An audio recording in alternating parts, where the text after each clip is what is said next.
Ladies and gentlemen, welcome to the podcast where I perform some Oasis for you. Today is gonna be the day where I'm not finished with you! Hey, it's Lost in the Midcard. Welcome to the special Strowman concert edition of Lost in the Midcard. Matt, how fucking great was that Strowman concert last night? Dude, it was funny. And you know, I mean, there's several other people on the roster that would have been given that exact same situation to do, and they wouldn't have been able to pull it off.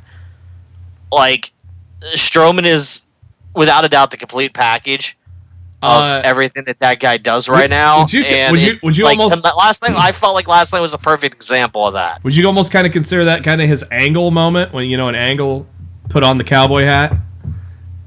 Somebody actually tweeted me last night, and I wish I'd remember who it is. I'm sorry I'm forgetting who you were, but somebody tweeted me last night and said that his comedic timing with being a badass reminded him a lot of the heyday of Stone Cold Steve Austin. Yeah. And I'm like, I totally see that, and I totally get what you mean. I thought that worked out. I thought that made perfect sense. The dude could sing too, man. It was great. He had some pipes. We got a lot to talk about. Thankfully, not a lot of headlines, because that's good, because for once I actually watched Ring of Honor. Finally. Actually had some time. See, this is what happens when the NFL is gone. I got a lot more time on my hands. So we are going to cover Ring of Honor for the first time in a long time as we head towards their first pay-per-view of the year.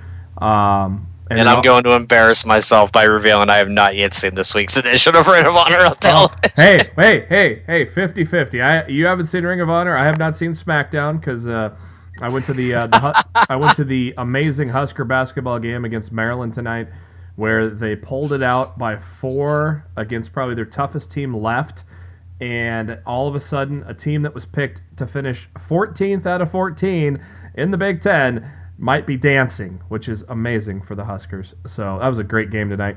So I did not watch SmackDown, so I'm gonna rely on Matt for that, and Matt will rely on me for Ring of Honor. And I've got it on my DVR. I just haven't not had time to sit down and watch it. And God, between all the television of wrestling in the past couple days and me playing freaking Monster Hunter World, I've been kind of all my time's been kind of tied up. I've got that game too. Love it. Except for that motherfucker that took me like a half hour to beat last night. Jesus Christ. You just get started on long, tedious battles, my friend. I know, man. I know. I love it. I'm not bitching. I'm not bitching, but I'm bitching. I'm not bitching, but I'm bitching. I'm having fun. I totally get what you mean. But I'm bitching. And, oh my God, batten down the hatches. I watched Impact Wrestling 2 weeks in a row. So we're gonna. I did watch Impact as well. So we are going to cover the whole gamut of television. There is a good amount of headlines we'll talk about, some interesting stuff. But first, thank you to SpiderDuck.net for being our host, enabling us to be on iTunes and any of your favorite podcasting apps. All you got to do is search for Lost in the Midcard, and then just hit that subscribe button. That way, you know every time a new episode comes your way every Thursday and Mondays after a WWE pay-per-view. You can also subscribe to us on the YouTube. The links to all that are on our Facebook page, facebook.com/Lost in the Midcard. Go to our pinned post there, or you can also go to our pinned tweet on the Twitter at LITMC Podcast. And we also share a lot of the great tweets from the wrestling world, which there are a lot of. So. I am your host, Jeremy Bennett. You can find me on the Twitter at JBHuskers. As always, my co-host, he is on the Twitter at Raw Showtime. It is Mr. Matt Black. Matt, how you doing today? I'm doing all right. Speaking of great tweets, did you see that tweet from Dalton Castle today? I did not. I'm not. This isn't verbatim, but I mean it's pretty much. He said every time he's in his kitchen and the clock strikes 3:16, he has to break a random plate. And I'm just like, that's fucking funny. So I retweeted it. Yeah, Dalton Castle's great. Yes, he is. I will gladly applaud the day that he comes to WWE. But for now, enjoy that world title. Yeah, there's no rush. No, I mean it's guaranteed at least another year. So no rush. Enjoy that title reign and maybe get another one while you're at it. Not many people get multiple title reigns in Ring of Honor, by the way. Adam Cole. Adam Cole is the only 3-time, and God, there is not. I mean, you can count it at least on 2 hands. Get these hands. Count it on 2 hands. The amount of people that have won multiple. Right now, my curiosity is calling me. I gotta look. A-Double was the first to ever have a multiple run. He got his second run in 2009 by defeating Jerry Lynn. Got his first title reign in 2004 by defeating Samoa Joe's 645-day reign. Joe had that belt a long time. Then it was all the way down to 2014 before the next guy to have a second run. That was Jay Briscoe. And then Adam Cole, baby.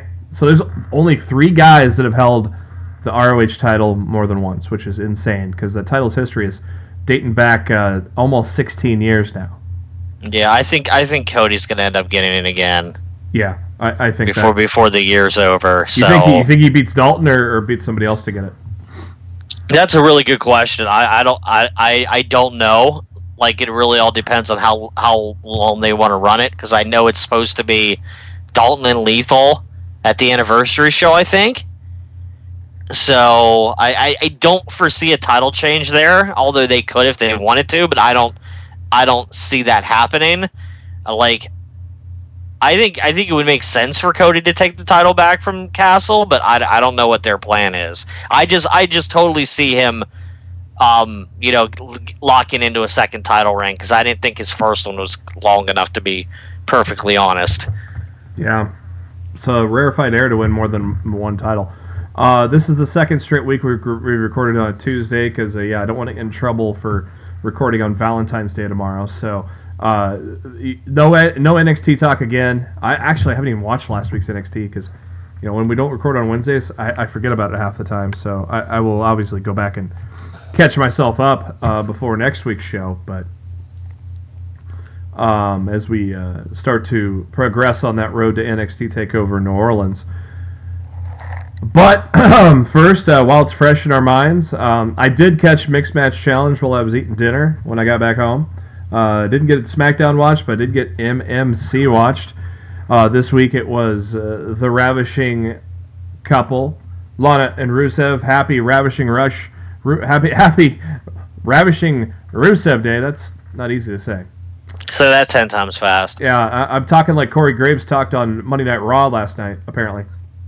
Ouch. He was tripping a little bit, which is okay. It happens. And they took on the duo of Bayley and Elias. Matt, I loved the Open. I loved Bayley and Elias playing dual guitars. I thought that was pretty cool.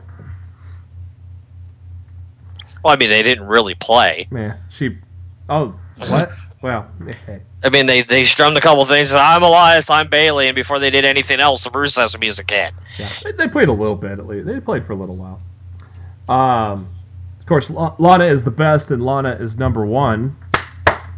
And Rusev got the crowd to chant that. Of course, big Rusev Day chants, because, hey, that guy's a little over right now, isn't he, Matt? Just a little bit.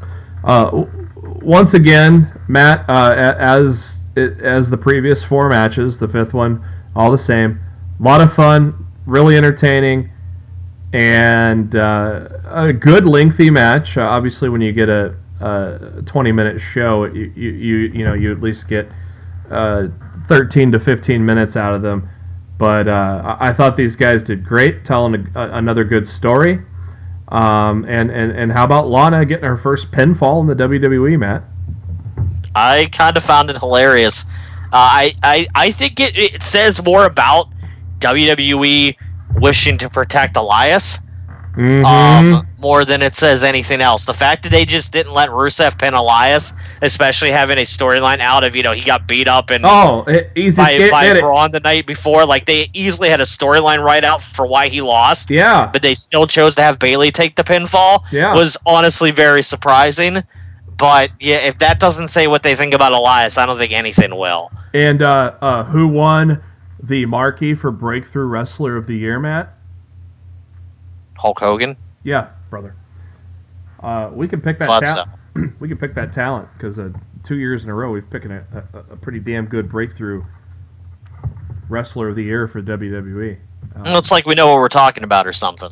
Kinda. So Lana and Rusev, they move on, and they'll take on the winner of next week's matchup between Charlotte Flair and Bobby Roode as they take on Nia Jax and Apollo Crews. Gee, who's winning that one, Matt? Crews can't win. Yeah, that don't rhyme, but you're right. Yeah, I wonder if Nia Jax will start to fall in love with Apollo Crews now that she doesn't have Enzo to fall in love with. Yeah, I don't think that's going to happen. If you're wondering why 205 Live has been great for the past few weeks as we get into the headlines of this week, well, there's a pretty major reason why the Cruiserweight Division show has been phenomenal. It's not just because of Drake Maverick as your general manager, but Mike Johnson, PW Insider, reported that 3 weeks ago, Vince McMahon no longer was the showrunner for 205 Live. It is now Triple H. And there's also been further reports that came out after this that Triple H is actually starting to take over even more things with the regular roster on Raw and SmackDown. So Mike Johnson was told that Vince believed that this should be a character-driven show at first. And, of course, that explains why it was Enzo 5 Live for a few months. But now it's kind of gotten back to the basics, like what made the Cruiserweight Classic great. The wrestling, and the wrestling speaking for itself. And amazing matches as of late, like Roddy Strong and Hideo Itami. I mean, and surprises in the Cruiserweight tournament, and just like there were surprises in the Cruiserweight Classic. And Matt, I ask you this question with this news: does this be a catalyst that finally gets WWE and Neville talking again? Well, it sure as hell couldn't hurt. But, I mean, at the same token, you question if one of the reasons Neville left was because he didn't want to be a part of the 205 Live roster. Yeah. Maybe he didn't want to be a cruiserweight. Maybe he felt that his talent was best served elsewhere within the WWE. We don't know Neville's reason for leaving it. Until he's out of a contract and is able to, speak freely, we might not ever know the reason Neville chose to walk away. It's really all speculative at this point. But one thing I do know is with the brackets already announced, we know every single person in this tournament. He's not going to be involved until at least after WrestleMania. Neither is Rich Swann, clearly.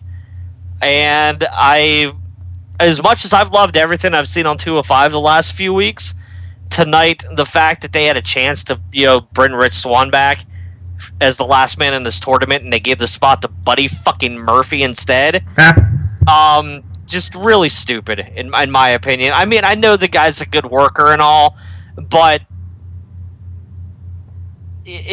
to me, this didn't really make any sense. He doesn't fit the 205 Live mold roster, and I just think he's going to be out of place on this brand. Like, he's going to beat Daivari next week because clearly Triple H likes him, because he's in charge and he's doing he's bringing NXT people up and into this thing. So clearly he's going to get the win over Daivari next week. But I really don't foresee him going very far in this tournament, and I kind of feel like it was a wasted spot. And to me, it's time to bring Swan back already. I mean, the charges were dropped. Yeah. The dude went home the day after the incident to his wife without bail. Yeah. And no charges were ever filed, and then they were dropped. And the dude was innocent. Clearly, it seems like there was alcohol or something involved that night, and it just really freaking sucks that this man has to sit there on the sidelines and not get to do his dream job because of one simple, clearly mistake. I just think it's crap, and I'm a little perturbed about it. It's really fresh because I just got done watching 205 Live when we sat down to record this. I was really hoping Swan was going to be announced as the last man for this tournament, and when it was Buddy Murphy, I kind of lost my shit. So yeah, that was it kind of irks me a bit. Everything else about 205 Live right now, I'm loving. Like, Maverick as GM's been good. The matches have been really good. They've had some surprising results with Roderick Strong going over and Mark Andrews going over to Zawa tonight. I like that stuff. I think it's cool. Drew Gulak and Tony Nese had a hell of a match, and they really made Gulak look like a badass tonight. And I thought that was really cool. I disagree with the fact that Swan's still sitting at home, because I feel like he deserves to be there and be a part of this right now, and I think it sucks. Yeah, Buddy Murphy was not the surprise we came for. No, not at all. I don't think he beats Daivari, though.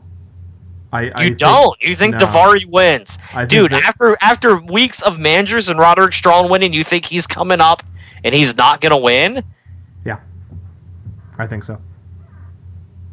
I don't know. The Andrews thing's interesting. The Roddy thing, was a surprise. I think we're due to have a non-surprise in this. I think we're just due to have one of those, since we've had so many surprise upsets in the first round. I think we're due to. Obviously, it'll probably correct itself in the second round. We'll have a Final Four that we probably expect. I think Daivari's going to beat Murphy on this one. I don't know. I think you're wrong, but I guess we'll find out next week. Scary situation for Shelton Benjamin last week. Found a loaded gun in his rental car. Yeah, I know, right? He tweeted. Did Budget ever apologize on Twitter to him for that? I don't know, but this thing blew up so much, like it's hard to tell if Budget did it. It did say anything. I'm gonna see if any of the big comments were the biggest comments came from Mia Yim with a Beyonce gif. She likes to hit her and Shelton like to pick fun at each other on Twitter all the time. They're like they seem like brother and sister on social. Hi Shelton, we are truly sorry to hear about this unfortunate situation. We have turned this matter over to local law enforcement for an appropriate investigation. Thank you, Budget. Thank you for doing that. For fuck's sake. They did.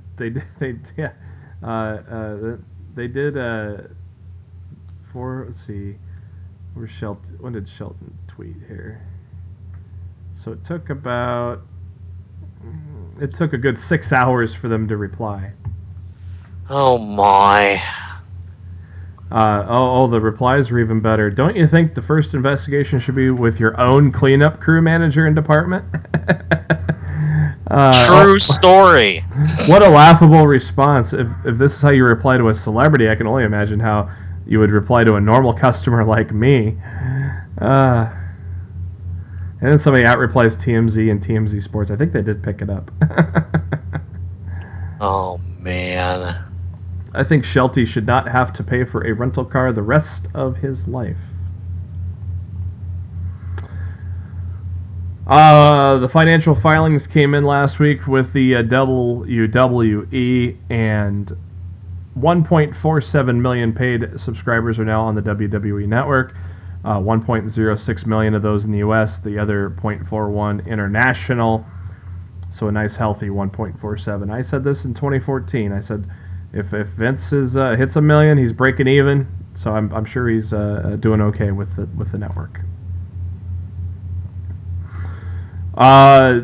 CM Punk's next opponent may have been revealed. A lot of people obviously speculating that he's going to fight in Chicago when UFC makes its debut in Chicago on June 9th.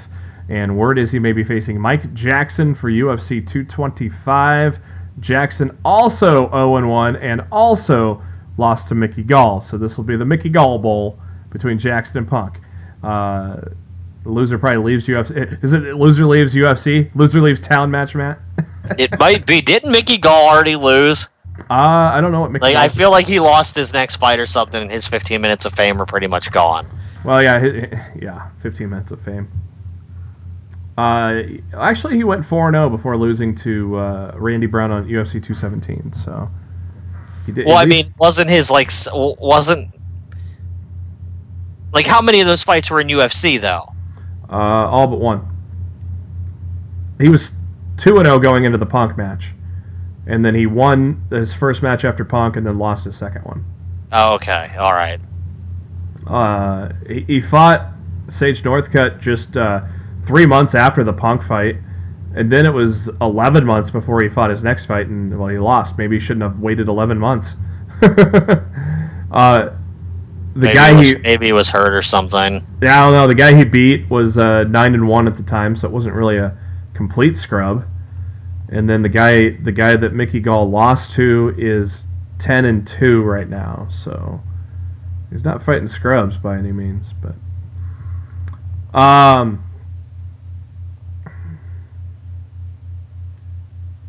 Serena Deeb has been hired by the WWE as a coach for the female talents at the Performance Center in Orlando, Florida. Of course, she has been there for the past month or two, and she'll be working alongside of Sarah Amato, and eventually she'll be teaching her own class to the developmental talents at the PC. So congrats to Serena Deeb for getting herself a gig with the WWE. Of course, she was at the Mae Young Classic last August, and was given a tryout as a guest coach, and then was offered shortly after a job with the WWE. For all you Shinsuke Nakamura fans, his autobiography is going to be released in English for the first time. King of Strong Style, 1980 to 2014. It's going to be released sometime in the summer of 2018 in hard copy and digital releases, and will feature select color and black and white photographs as well. So if you're a big fan of Nakamura and would love to get your hands on that autobiography, that'll be available here this summer. During conference call with Impact Wrestling this week, Austin Aries confirmed that he's not under contract with the company, yet he's the world champion. It's just bad. You think it's bad? Well, let's give you the details real quick. He's basically on a per basis and has the ability to go anywhere he wants, basically. So he's collecting titles all over the world, including everywhere in Impact too. Look, I'm not saying he needs to have an exclusive contract with Impact Wrestling, but a contract. But yes, to come in and win the world title on night one, that dude needs to have some kind of freaking decent contract in place with that company. Is that on him or on Impact? Oh no, it's totally on Impact. I'm not blaming Aries. Oh, okay. No. If you're a professional wrestler and they tell you we're going to pay you per date and we're going to put the world title on you, of course you'll do it. You're not going to say no, but it's on Impact that there's no way that this guy shouldn't be. Like, I'm not saying he needs to be under an exclusive contract, but the dude needs to be under some kind of contract. Yeah. The rating for this week's Impact dropped slightly. It rose up to 319K. On the Aries title win the week after, down to 294.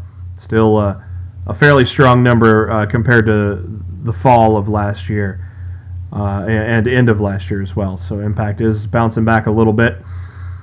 Couple of big names added to WrestleCon. Of course, if you don't know what that is, WrestleCon, one of the big conventions over WrestleMania weekend, and Kenny Omega and Goldberg have been added to WrestleCon to join Shawn Michaels, Sting, Ric Flair, Trish Stratus, Lita, among others.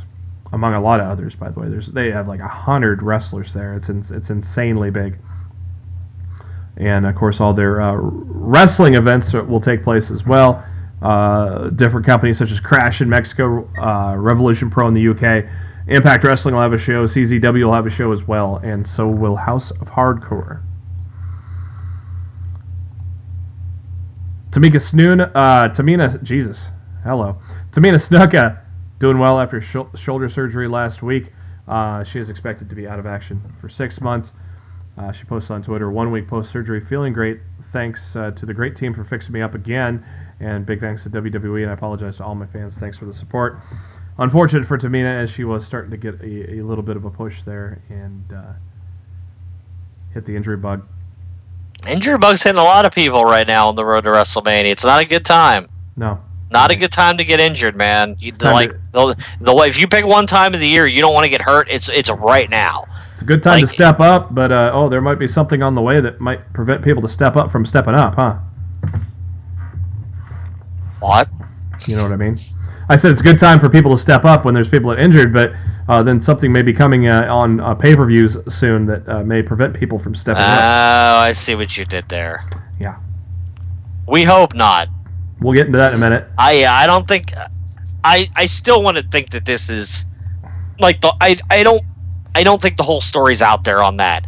Yeah. And I think a lot of people are jumping to conclusions and speculating right now before we have all the facts. Well, I really hope I'm right about that. Well, let's talk about it. Yeah, let's talk about it now. Let's roll right into it. I apologize. I don't know where the report originally came from. Ticketmaster. Did it come from Ticketmaster? Okay. Yeah. Ticketmaster sent out an email announcing that Backlash was a dual-branded pay-per-view for Raw and SmackDown. Dave Meltzer on today's Wrestling Observer Radio gave backstage details as to why they're going co-branded. One of the reasons why is that sales for the shows for brand-specific pay-per-views were not where the company wanted to be at this time, and so they wanted more star power on the shows to drive more sales. The announcement is expected to come from the WWE very soon. Meltzer also mentioned that with the way the brand-specific pay-per-views were set up, there could be 2 months before a storyline could have a blow-off match on a pay-per-view, making it harder for creative to book television on a weekly basis. And Matt, to that, I say you got to get better at creative because exactly. There's no good excuse there. How long was the Vince McMahon Stone Cold Steve Austin feud? A little more than 2 months.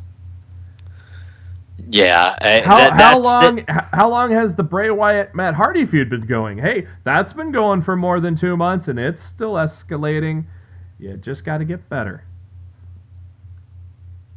That to me that's a cop-out excuse. That's not a good excuse. I didn't buy it either. The article I wrote about Meltzer's backstage reaction, I said, I'm sure you probably said the same thing on Twitter once you heard about it. It's a short-term fix that creates a long-term problem, and we both had the same idea that the brand was to push new stars, and if you combine the two shows, you could get in the same cycle of this. The reason why the fucking brand split happened was because there's so much roster. And the top of the card was fucking bottlenecked, and it got old, and and it did make new champions, but it's I don't know, it's weird, and it's weird how the WWE thinks sometimes. And now there's a rumor going around that the WWE draft is going to happen at a pay-per-view. That's a weird concept in my mind as well. Obviously, a little more acceptable because, well, if they want to have the WWE draft at Backlash. Yes. And that would be the reasoning behind why both brands are present for that show. Yeah. I'm okay with that.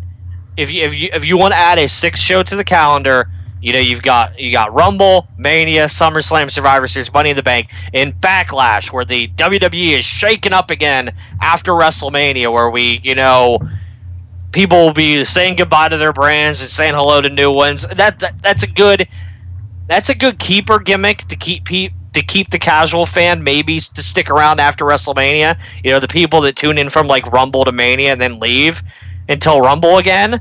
Maybe if shit's gonna get freshened up here in a few weeks at Backlash, maybe I'll stick around and see what happens.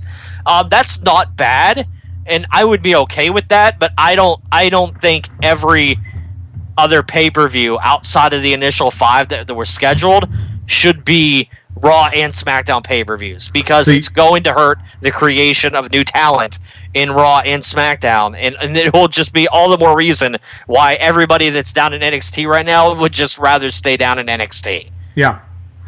I don't know. Meltzer seems like it seems like it's a thing, so we'll see. Well, Meltzer thinks a lot of things are things that turn out not to be a thing. So let's wait and see what happens. Lots of things on that statement. Oh, I was being kind. I got me into some controversy today, doing a little investigative journalism. Ringside News reported that Mike Johnson said that Jeff Jarrett is being considered for the WWE Hall of Fame, which both Matt and I said, what? So I dug into it a little more because I'm like, this makes zero sense to me. The dude has been drunk in public after being let go from Impact Wrestling. He has not really created an image for himself that a publicly traded company is going to put into their Hall of Fame. Well, WWE also, to play devil's advocate, WWE did pay for his rehab. And at the same token, it's not really a rumor. Like, as Mike said, Mike has heard from people within the company that say, hey, we're hearing that Jarrett might get inducted into the Hall of Fame this year. It's not a story he has confirmed. So as of now, it's just a rumor. It's not fact.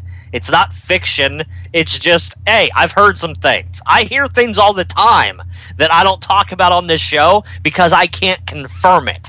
Yeah. You know, but when news hits the internet, all of a sudden it's automatically confirmed until it's not, and then people look like idiots. And that's the problem with reading comprehension and listening comprehension on the internet nowadays, because people can't, take things for what they are, and they have to twist it and turn it into their own narrative. Yeah. And ends up being not what people said to begin with. Yeah, Mike Johnson. I emailed Mike Johnson directly, and he responded back to me. One, he said, "That's not how I talk." So I don't get where they got that quote, because that's not even how I talk. And he said that basically I said that if it was true, it'd be a nice, happy ending. And so there you go. Yeah, like I said, it's a rumor. People are talking, and people talk all the time. People just need to pump the brakes. If it happens, that's cool for Jarrett.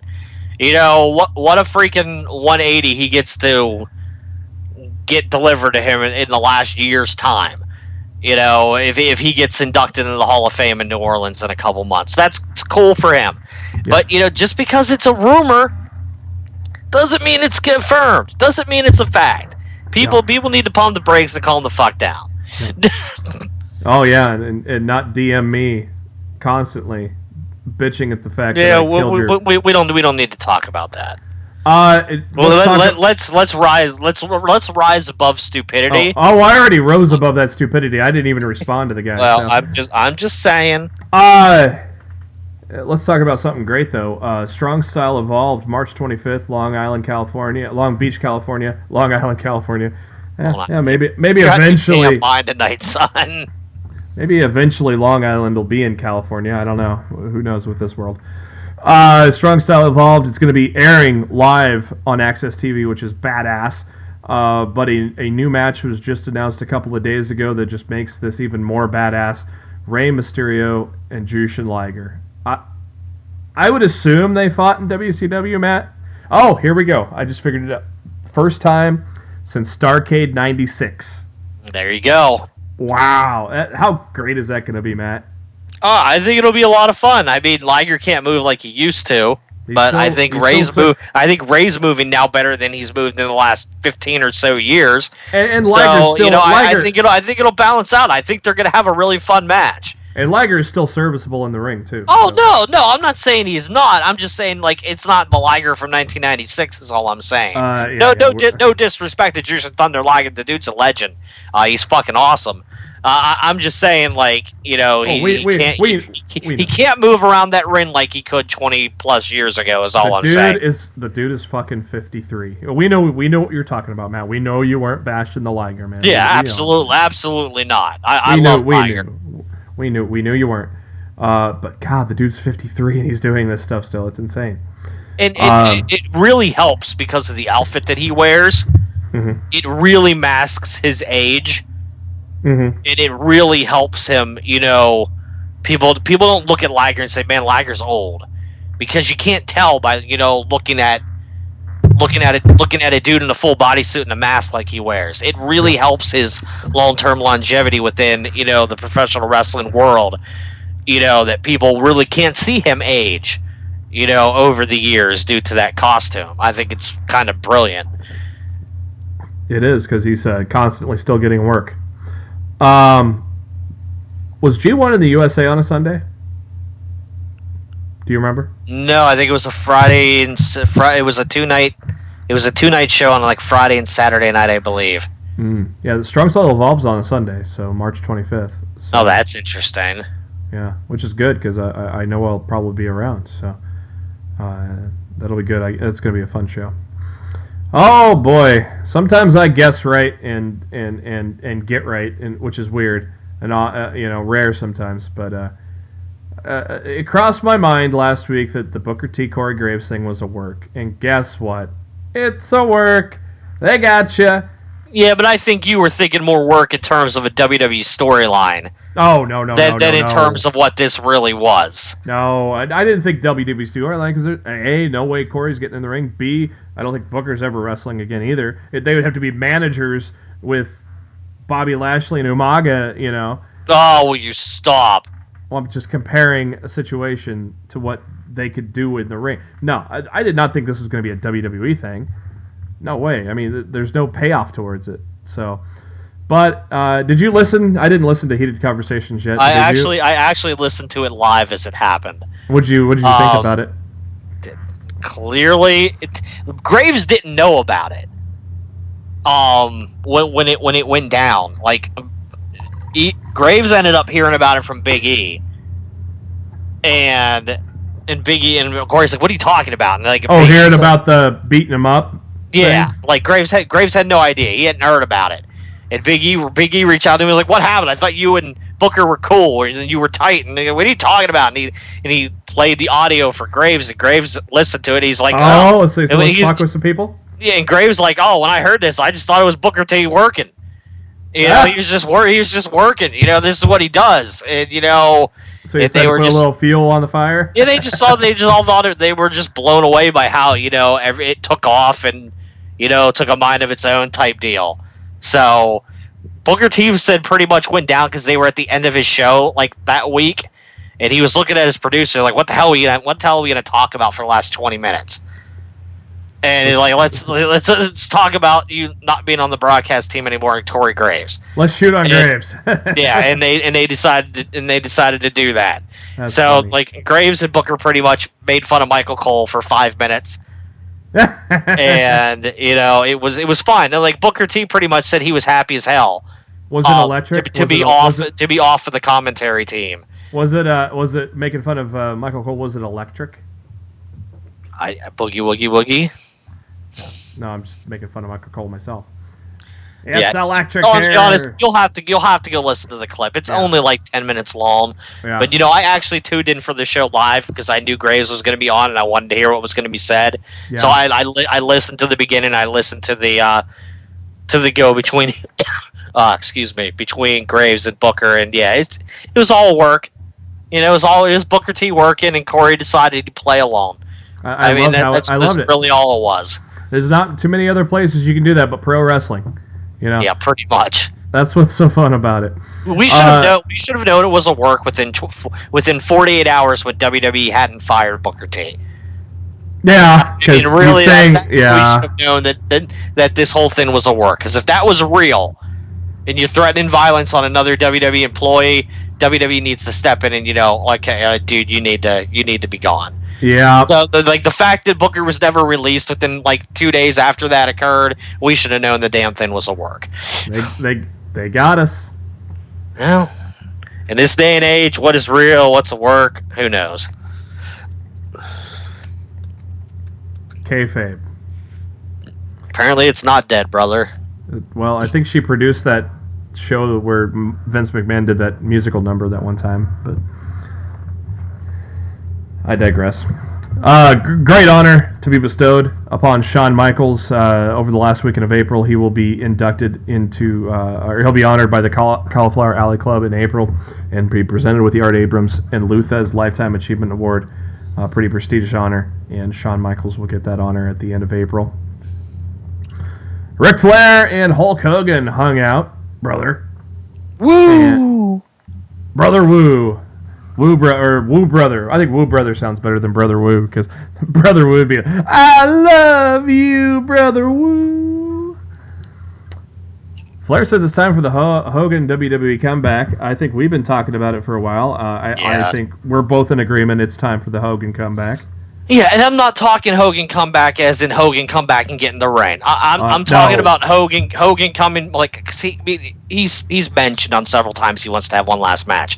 I don't want to see Hogan have one last match, but I definitely feel like it's time for Hogan to be allowed to come home to the WWE and be back in the fold and be back as like an ambassador and like a special guy who shows up on Raw or a pay-per-view from time to time. Like bring him back. Exactly. Bring him back to the Superdome and have him call it the Silverdome at WrestleMania 34.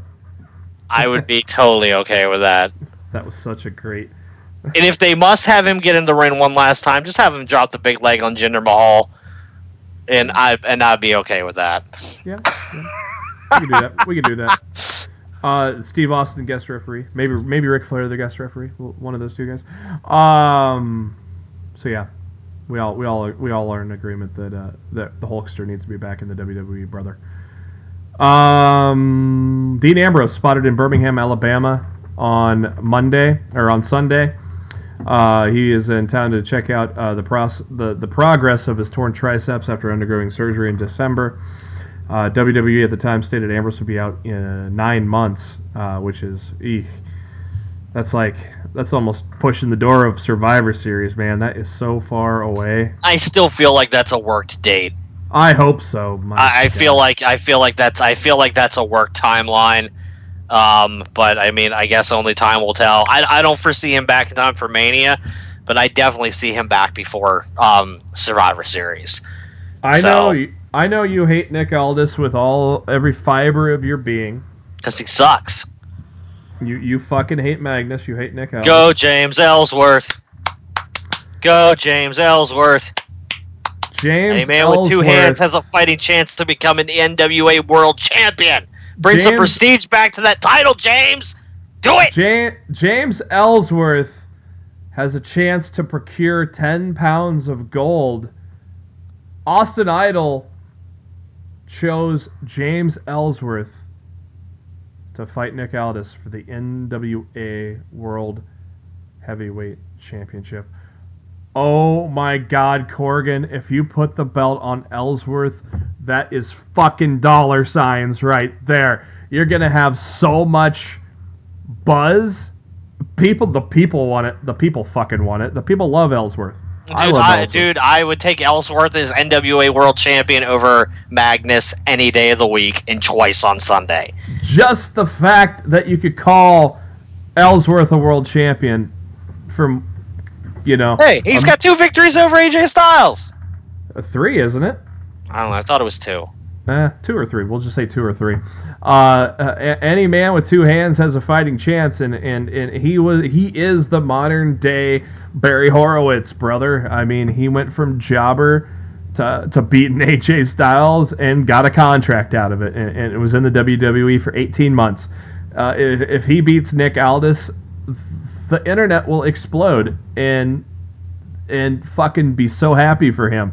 So my God, Corgan, do it. I mean, fuck, you could have Aldis beat him for it again the next day, but the fact that you could have Ellsworth as a world champion for just maybe 7 days or maybe 30 days, just the fact that you put that title, that prestigious title, by the way, on Ellsworth would be so cool, wouldn't it, Matt?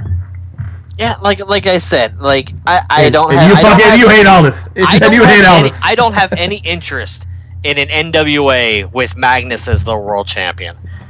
So honestly, until he drops that title, I don't want anything to do with the NWA. Like, I can't stand that guy. He sucks. And there's a reason why he's doing NWA and he doesn't have a WWE contract. Because nobody in WWE wants to work with him. Nobody in Impact wants to work with him. I mean, Corgan has gone on record in saying that Impact openly buried this guy over and over and over again in creative meetings because he's difficult to work with. And I guarantee you, Corgan, you say you don't have a problem with him right now, but when it's time for him to drop the title, you're going to have a problem with him too. Drop it to Ellsworth and you'll have a problem with him. And then he'll be like, yeah, okay, you can go to you know, dude's got an ego on him the size of Mars, and he doesn't deserve it. You can go to Rigby, Idaho. There's a reason why he's not working anywhere right now. You know, you don't like it, you can go to Rigby, Idaho, and wrestle for the Potato Wrestling League or whatever the fuck they got going on there. I would love. I mean, the buzz, the press, everything. And did you hear Ellsworth? Did you hear Ellsworth is facing Emma too down the line in March? I do know he's doing like the Cody Rhodes list with like a bunch of females on it, and somebody asked him why Karma Awesome Kong wasn't on there. He said, "Because I'm not stupid, dumb." Dummy. So, yeah. Awesome Kong. What? Yeah. He did the Cody list. I loved it. Ellsworth is awesome, dude, and he's pretty good in the ring.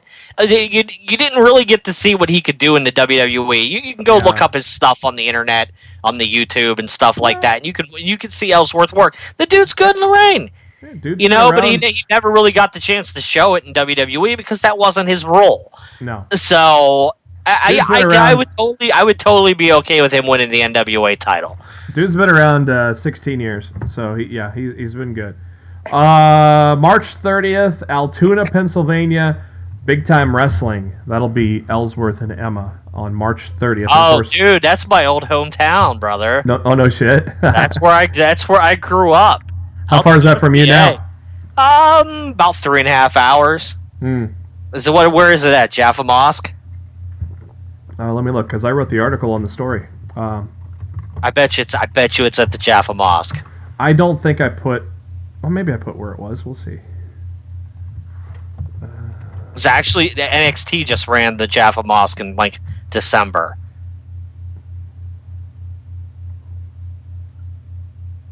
I'll be shocked if that's not where it is. I did not put where it's at, so let me see. I'm gonna look it up.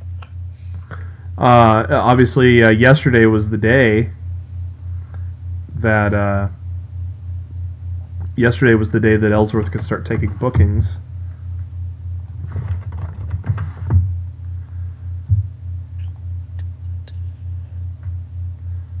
Yeah, I'm unfortunately not finding a. Oh, here, Big Time Wrestling tickets. That might be the best place to go. There we go. March 30th. Yes, Jaffa Shrine is what it's called. Yeah, well, it's to people that lived in Altoona, it's the Jaffa Mosque. But yeah, it's a decent venue. That was where I saw my first ever WWF show when I was like 4 years old. I got to see a WWF house show there at the time. Ultimate Warrior versus Andre the Giant. Good memories. It's really cool that WWE is still going there after all this time. Like I said, they did an NXT event there in December, and yeah, Ellsworth versus Emma. That's pretty damn funny. That's pretty cool. I DM'd you the flyer. It's like a nice old school flyer. I love it. Mick Foley's going to be there as a special enforcer. Mark Henry will be an appearance. Hurricane Helms, Tony Atlas, Gilbert. A lot of people at the Jaffa Shrine on March 30th in Altoona. We just sold the show, probably. If I was in the area for Ellsworth and Emma, I would seriously pay $75 for a Mick Foley VIP ticket. Get front row, picture with Mick, an item signed by Mick, and you're in the front row for Ellsworth and Emma. I would do it for $75. And hopefully he's in NW. Do you know when that championship match is with Aldis? Is it before or after March 7th? I do not know. Jeff Jarrett not going into the WWE Hall of Fame, but we do know that Lisa Moretti, better known as Ivory, will be the next inductee into the 2018 class of the WWE Hall of Fame. I cannot believe Ivory's 56. She still looks amazing. That's probably why she wasn't in the Royal Rumble. Yeah. Of course, it makes sense that she is 56 because she was in Glow back in the day. Of course, came to the WWE, I believe a 3-time women's champion, and of course resurrected her career with Right to Censor and her feud with Chyna, one of her highest profile feuds.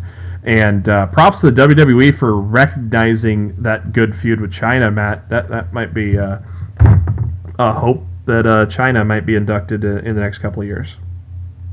Yeah, I mean, now that she's passed away, I don't see any reason why they couldn't put her in. They've been mentioning her. It's all. I guess at this point, it's all about timing. I feel like it'll happen within the next couple of years. So yeah, they've been slowly working her into the history timeline, so I think it is coming. As we learned on Monday Night Raw this week, unfortunate news for Jason Jordan. Underwent neck surgery, and he will definitely miss WrestleMania. As we did mention, Matt, you said it yourself last week. You're like, no matter how minor the surgery is, it's not one to fuck around with, and thankfully they're not going to fuck around with it. But it's better safe than sorry. I mean, I know it sucks to miss WrestleMania, but long-term health has to be top priority, especially when it's concerning your neck. Exactly. Obviously, we're recording on Tuesday, so no SmackDown ratings, but Raw, we do have a slight increase from the week before, up 50,000 from the week before, 3.105 million. As always, the drop-off in the third hour, they lost about 400,000 people for the third hour. And here's the other thing, Matt, that I didn't mention with the co-branded pay-per-view thing. They're looking to make every single pay-per-view now 4 hours. Really? That's the rumor from Meltzer. Oh, God. Does that mean... Dude, if they do that, that means they're going to extend WrestleMania and SummerSlam and shit to 5. I know. And 5-hour pre-shows, too. Oh, God, no. It's gonna be like WrestleMania will be like the fucking Super Bowl. Pre-game starts at 10 a.m. Do they not learn from the Raw ratings that people start to tune out by the third hour? 4 hour. I mean, obviously, networks pay for it. I can't do 4-hour pay-per-views every month because every time they do a 4-hour pay-per-view, they end up doing a 2-hour pregame. I can't do 6 hours. A 6-hour show every month. I just can't. My guess is the non-Big Four are gonna have just an hour pre-show. I would. That's just my gut feeling. I don't think everyone would have a 2-hour pre-show. That would be fucking ridiculous. But I won't put it past them. But yeah, I don't want 4-hour shows. I really don't. Ring of Honor. Boy. Yeah, I know. Ring of Honor this week. A rare ROH World Championship match will close the show as Dalton Castle defends his title for the first time since defeating Cody at Final Battle. He kicked off the show with the boys, cutting a promo saying he's always ready, limber, and never surprised. He acted surprised when one of the boys showed up. He's like, "When did you get here?" See, it's funny. You watched the Ring of Honor show over the weekend. I watched Honor Reign Supreme on Friday night. Yeah, let's talk about that real quick. Let's talk about that. Well, I didn't get to watch that yet, but what were your thoughts on what? First off, let us know what Honor Reign Supreme is. Is it a precursor to the Honor? It was to me, it was a test for the Honor Club. They ran on ringofhonorwrestling.com, the Fight TV app, and Facebook Live, kind of like WWE does for the Mixed Match Challenge. And it was essentially an ROH house show. You can call it an ROH event, whatever you want to call it, a live event. But that's what it was. It was a good. I thought it was a good couple hours of wrestling. I know some people online were steamed that there was an intermission in the middle of it, but it was a free fucking show. Yeah. Like, you're really going to complain about a 20-minute intermission in between the wrestling? I think that's kind of ridiculous. You got a big surprise with the debut of Emma into the Ring of Honor. I always forget her real name. I apologize. Tennille Dashwood. Yes, Tennille Dashwood, and she even wrestled a match. So it was good. I enjoyed the show. I thought it was a lot. I thought it was a lot of fun, and I intended on watching ROH that weekend, and I just ran out of time. It's like I said, it's on my DVR. I will see it eventually. It's all good. I heard Gresham and Lethal was pretty damn good. Yeah, it was a great match. Very, very good. And yeah, house show. I mean, that's the things that are going to be part of the Honor Club are watching house shows live. Yeah, they're saying every single ROH event on the road is going to be on the Honor Club. So, like, every single, like, anytime ROH is wrestling, you can be, at your house and watching it. Which is kind of fucking cool to me. My tax return came in, and it's so tempting to just give them $120 to test it out for a year. I'm so tempted.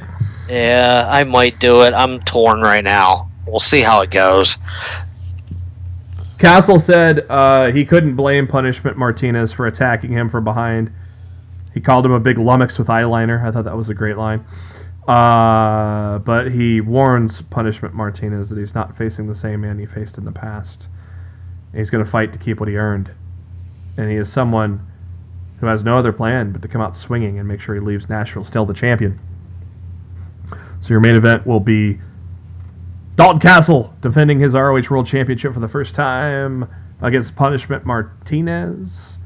And we kick it off. Ian Riccaboni, Colt Cabana are ringside as the first match, tag team match.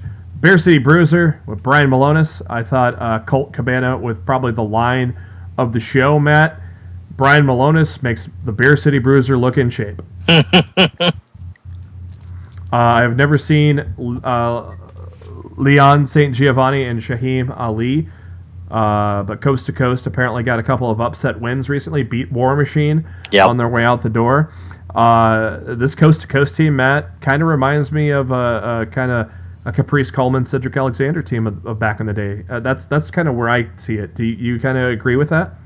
I think they're a good young up and coming team. I really enjoyed their match with War Machine, and I think we could see some cool stuff from them in the future. The ROH is building them the right way, and they'll go as far as they want to continue to push themselves. What was the name of that team? Caprice and Cedric. Oh man, I don't remember. God, it's gonna drive me nuts. The match went into a double disqualification. Silas Young got involved. Of course, he was ringside. And a man who's feuding with Silas Young over that television title, Kenny King, came in and made the save. And then Teddy Long showed up and said, "We got a 6-man tag, playa." And the loser would go one-on-one with The Undertaker. Oh, wow. Undertaker's going to Ring of Honor? Hey, he's kind of bored. Oh. New challenges. They must not have had a tag name. Yeah, I don't recall one. They were just Caprice and Cedric. So then we get our 6-man tag. And Kenny King hits the Royal Flush, which I love that finisher, by the way. That's a pretty sweet-ass finisher. Kenny King hits the Royal Flush on Silas Young to get the 1-2-3, obviously setting up a rematch for the television title down the road. Matt, can you explain this to me? Because I've been away from Ring of Honor for quite some time. Can you explain to me Rhett Titus and Will Ferrara? No. Okay. Moving on. They aired a video package with Mandy DeLeon and Madison Rayne, as for some reason they paired them two up in the first round of the Women of Honor tournament to crown the first ever Women of Honor champion. They kind of talked about Madison's pedigree as a Knockouts champion, Mandy Leon being there since the beginning, seeing the Women of Honor be creative. That leads us to the match. Mandy Leon, Madison Rayne in a first round match for the Women of Honor tournament. And Matt, glad this is on the weekly television show. B, I thought the women put on a great show here. So when you get a chance to watch it, I think I'm definitely looking forward to seeing the match. And honestly, if you're introducing the championship, which in my opinion is long overdue, Like, you can't be saving, like, the women's matches for just women-centric shows. The women need to have the same spotlight as the men have on your weekly television program, and this was a good start. Like, I'm excited to see the match before this week's over, when I can, get an hour of free time to sit down and watch it. Yeah, I think this is the start of something good. So, with putting the women in regularly on TV. They showed footage of after last week's ROH TV show went off the air, Cody asking the Young Bucks where they were when the Kingdom attacked Cody, because Cody took on Matt Taven. Last week, the Bucks said they had just arrived to the arena, and Cody said everyone wants the Bullet Club to break up. He says he needs better from them. And they said they just arrived at the arena, and I think Cody said something like, was this an Omega thing that he had to go to? I don't know. And then Scroll showed up with a fan sign, and they said, Marty, now's not the time. But hey, Matt, the Bullet Club is just fine. Yeah, no, it's not. The Briscoes cut a sweet promo on the steps of the arena. I enjoy it. I missed me some Briscoes. So they cut a promo on how the ROH tag titles are their property, and they're going to take them back from the Motor City Machine Guns. I cannot wait to see that match for the tag titles. Marty Scurll on commentary for the next match, which is your main event, Dalton Castle with the boys against Punishment Martinez for the ROH World title. This was hard-hitting. I thought it was great.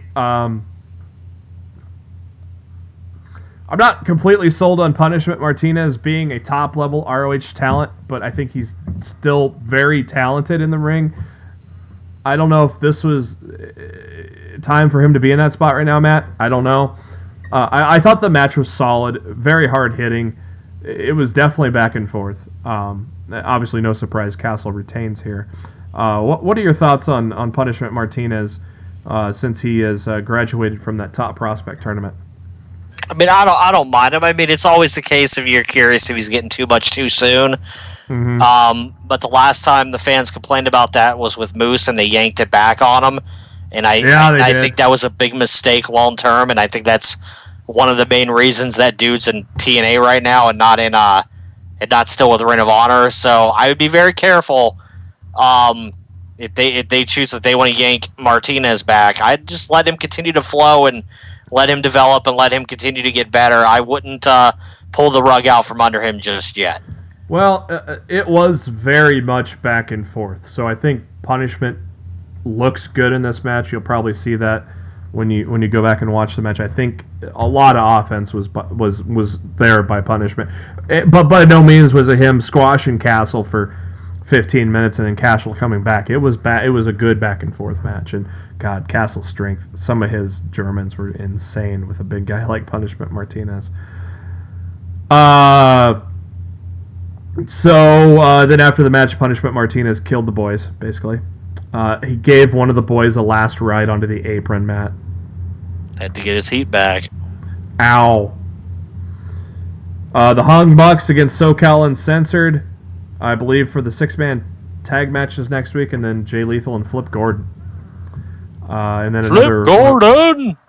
another Women of Honor tournament match will be on next week's episode. SoCal Uncensored, who is that? That is Christopher Daniels, Frankie Kazarian, and Scorpio Sky. I don't know Scorpio Sky. He's been around for a while. He was actually in some of the early vignettes with Kane and Daniel Bryan at the anger management classes. And a lot of people thought at that point WWE was going to bring him in afterwards, and it just never panned out. He's a good talent. Nice to see after all these years he's found his way to a national company like Ring of Honor. I hope they treat him well there. So far, so good, it seems. So after the special Ring of Honor special on the net on Friday, the bracket for the Women of Honor tournament is now revealed. The right side, Matt and I have already talked about this. The right side seems like an easy path for Tenille Dashwood, doesn't it? Too easy. I'm not a fan of the way this tournament was laid out. I've heard of Jenny Rose. I think she'll probably take on Sumi Saki. Then Tenille's going to take on Brandy Rhodes. And then it'll probably be Sumi Saki and Tenille, is my guess. Because I don't know how serious they're taking Brandy Rhodes in wrestling yet. I know she can wrestle, so they're not putting her over. Tenille, no. Yeah, they're clearly very excited about this signing, and I think too excited to the point where they're sacrificing some of the girls that have been there since day one, that have put this division together, and it's kind of a slap in the face to them, because I think the 4 women that really helped build Women of Honor would Mandy Leon, Deonna Purrazzo, Kelly Klein, and Taylor Hendricks, who's no longer with them. To put all 3 of the ones that are still with them on the same side of the bracket, I just thought that was, I thought that was a pretty cruddy thing to do. And, I know you have a new shiny toy, and, and a former WWE superstar in Emma, but I think this was the wrong call to make, and you got to be careful here. If you push her through and she wins this tournament, the hardcore ROH fan might not like that very much. Yeah. And you might get some pretty deep backlash pretty quickly with it. So you're going to have to be careful with how you handle this tournament. I do not think Tenille Dashwood, Emma, should win this tournament. I think it would be a disservice to her long term in Ring of Honor, and I think it would be an instrument for the fans to turn on her as quickly as she arrived. I don't think that's a good idea. On the left side of the bracket, probably going to pencil in Mandy Leon already won. Mandy Leon and Kelly Klein. If Mandy Leon, we talked about this, if Mandy Leon does beat Kelly Klein, then maybe they are going to push Mandy Leon all the way to the top. If Kelly Klein wins, well, Kelly Klein might be able to push all the way to the top. I feel like the finals, not the finals, but the semifinals on that side of the bracket is going to be Purrazzo against either Leon or Klein. Yeah. There's no other way it can go.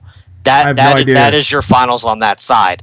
Who they're gonna put in that spot to finally go, I don't know. It could be any of the 3 of them, but I really do believe that 2 out of 3 of them deserve to be in the finals of this tournament, and I kind of feel like they're getting gypped.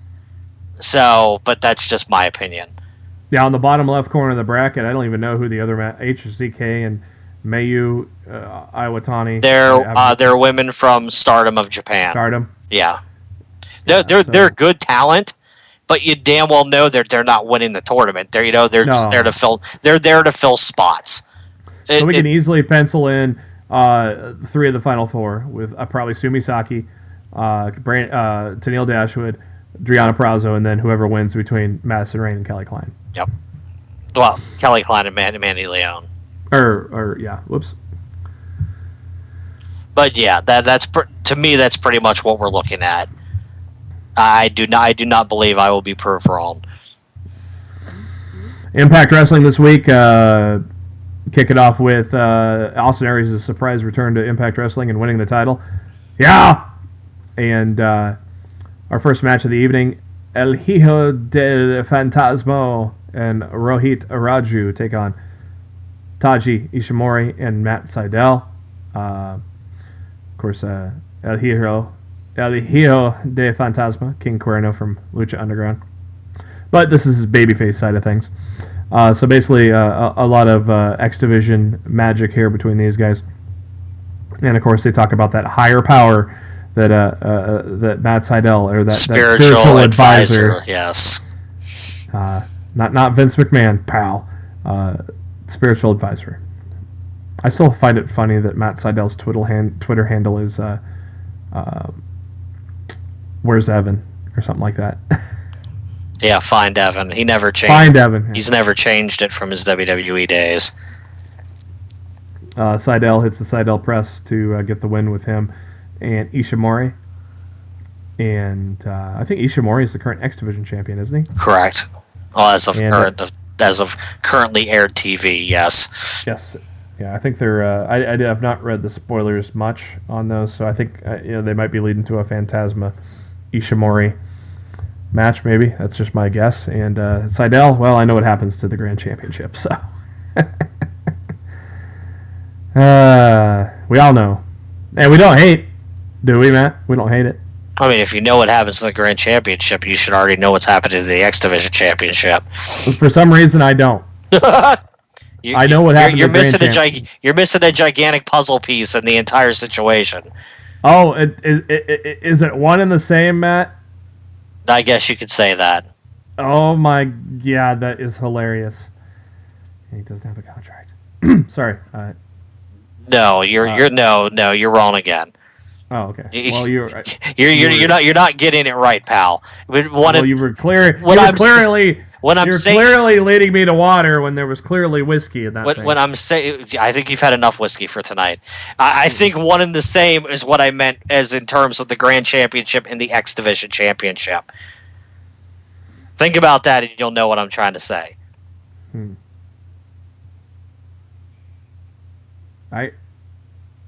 Okay. Let's hit the spoiler alert, because it's going to drive me nuts. Okay, spoiler alert, if you don't want to be spoiled on Impact, which, do you care? I don't know.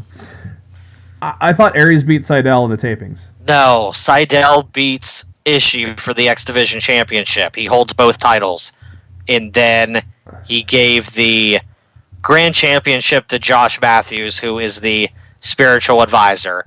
Yes, and then the final match of the tapings, they did a title-for-title match between Aries and Sydal.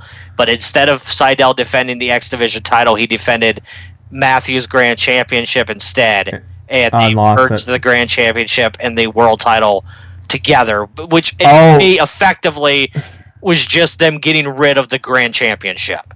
Wow! So they got rid of that title was gone. It's gone. It was a great secondary title. Well, they got rid of not anymore. Shit.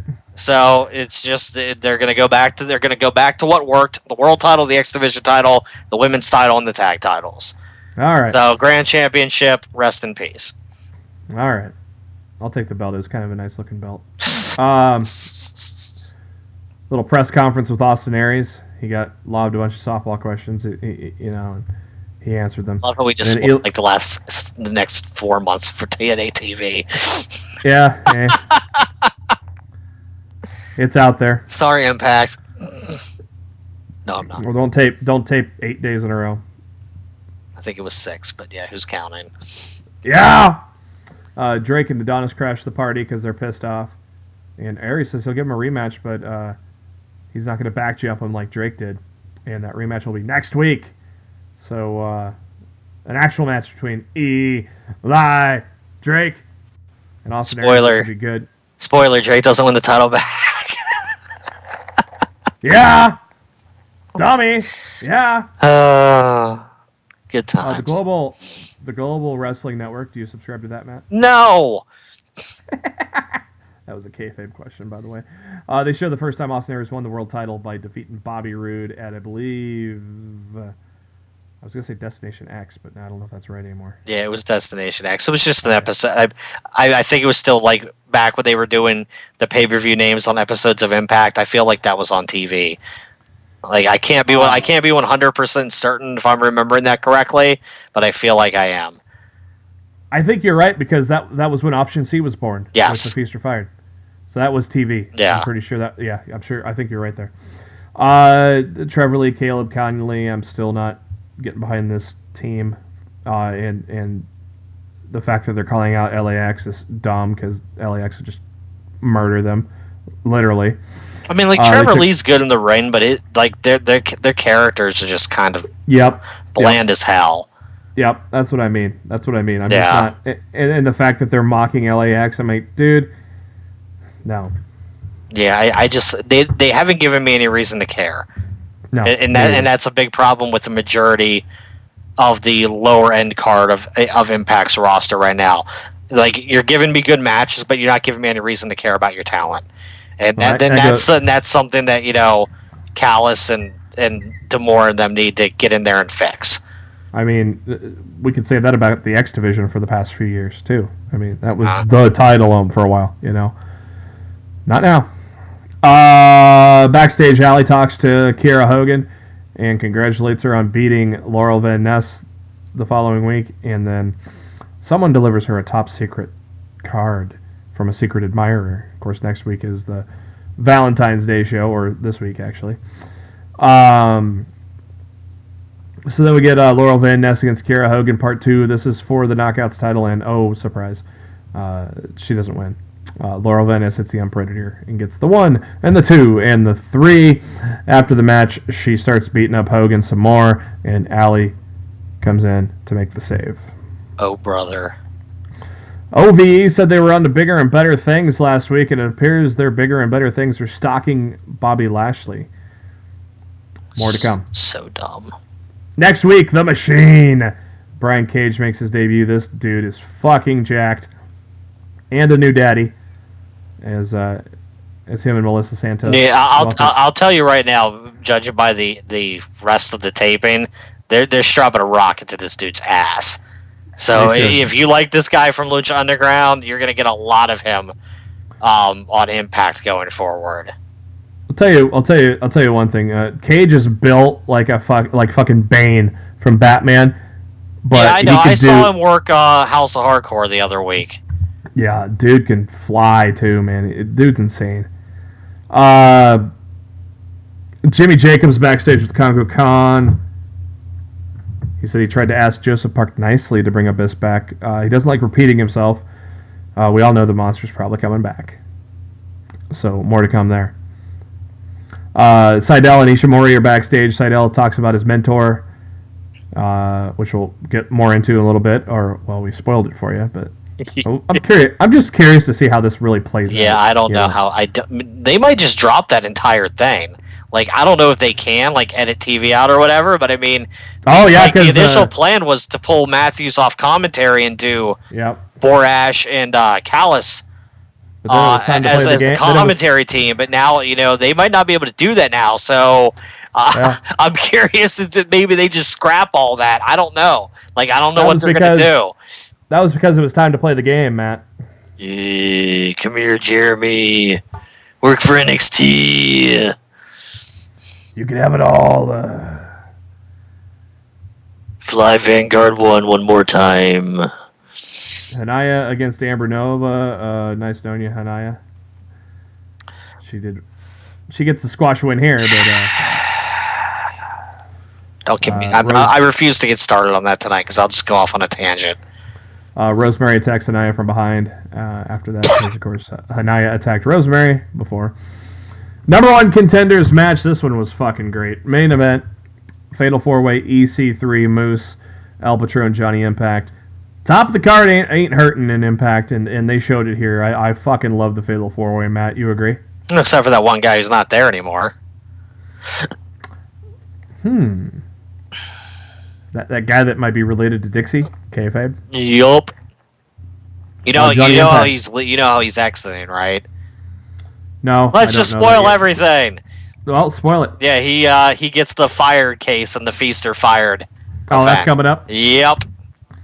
Gee, I should have seen that a mile Yeah, I was gonna away. say, how did you not see that coming? It's vintage TNA. Yeah. when I read when I saw the interview and D'Amore said that he sat down with EC3 to think of an exit strategy to send him off. That's what the smokescreen was to me, not thinking of the obvious. So I thought maybe something cool was going to happen. Nope.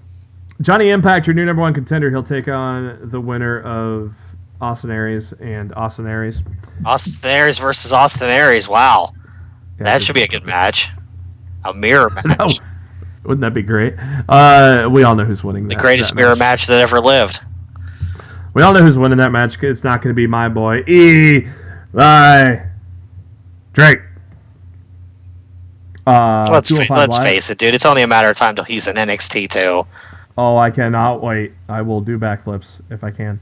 NXT or 205 Live this week. Akira Tozawa, Mark Andrews in a first-round tournament match for the Cruiserweight Championship. Obviously, the tournament that will culminate at WrestleMania. And for the love of God, don't put the finals of this on the fucking pre-show. I guarantee you it will be on the pre-show. I will be shocked if it's not on the pre-show. And as we mentioned, Mark Andrews got the win. A shocking win. I was very surprised. Former Cruiserweight champion out of the tournament. How did why does Triple H hate Japan all of a sudden? Hideo Itami jobs last week. Akira Tozawa's jobbing out this week. Like, what the hell, H? It's because I got the Rumble, pal. I think H is like, we can only have one. It's Shinsuke Nakamura. Everybody else needs to be buried. Tozawa needs to be the boss. You're fired. Those segments were funny as hell. Oh, they were fucking. I love his strut even, man. He's got the strut down too, man. He does the strut while doing a selfie video. I mean, come on, that's some fucking talent right there. What did you see out of Tozawa and Andrews tonight? I thought it was a really good match. I was genuinely surprised by the outcome, and they've done that to me 2 weeks in a row now. Going into a match where I fully expected a result and got the opposite. I like that. I like that I can watch this programming and not fully predict who's actually going to win, because Triple H is not booking it as predictable as normal WWE TV. So I think that's a breath of fresh air, and I enjoy it. I like watching and not knowing who's going to go over. Yeah, 5 simple words. Look who's running the show. What? Yeah, and here's the other thing of why, because if I remember right, my memory might be off. I've been drinking tonight. Tyler Bate didn't win his first round match, did he? Nope, he lost. He lost to Perkins, which is why I felt set the precedence for the rest of the tournament that the special guests were just coming in to lose to the established 205 Live talent. So I think Daivari and Murphy, I think that's going to balance it out. I think Daivari's going to beat. I still think, but Daivari's going to beat Murphy. I really think you're wrong. They had a video package for Murphy tonight and everything about him cutting weight to get to 205 and all this shit. Like I feel like he's definitely winning next week. Is that Bliss's guy or the other one? That's Bliss's guy. Okay. Yeah, and 2-3 weeks in, Matt, what's your assessment on Drake Maverick? He was minimal on the show tonight. I feel like he was briefly in the Buddy Murphy segment, and he had a short backstage vignette with Gallagher tonight. He wasn't on Raw at all either last night, was he? Well, I don't even know if the Cruiserweights were on Raw last night. It's a good point. Now that I think about it. So yeah, I don't know. I'm not messing with them anymore, pal. So Hunter, they're off the red brand. Oh fuck! Put them on the blue brand.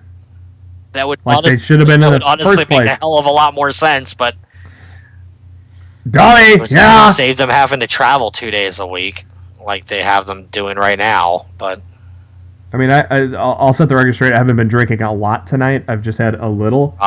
But no, I've had 4 drinks tonight. I've had 4 drinks in the span of 3 hours. I've had 4 drinks.